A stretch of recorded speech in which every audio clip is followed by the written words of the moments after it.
Magandang gabi guys. Sa video ito, ituturo ko sa inyo kung paano kukumputin yung 500 MCM ECSR. Is equivalent yan sa 250 mm square. Itong supply nito guys, itong ginagamit sa mostly sa planta.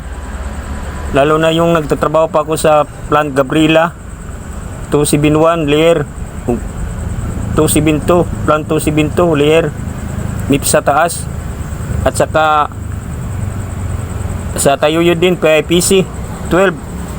Ito ang ginagamit na supply namin guys. Malaki to, itong kable na to. Ito ang bipooling to, bipole. Malaki talaga tong wire na ito, 500 MCM.